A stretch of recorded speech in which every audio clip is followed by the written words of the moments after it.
به این پدر خوب دقت کنید. وقتی میبینه که بچهش پشت تن و پا گیر کرده و نمیتونه راحت ازش رد بشه، به جای اینکه فوراً کمکش کنه میسته و تماشا میکنه.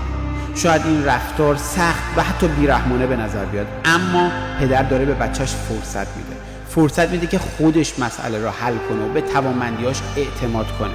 ما همیشه فکر میکنیم دلسوزی یعنی این که همه کارا رو برای دیگران انجام بدیم، اما این باعث میشه که اونها نتونن خودشون مشکلاتشون رو حل کنن.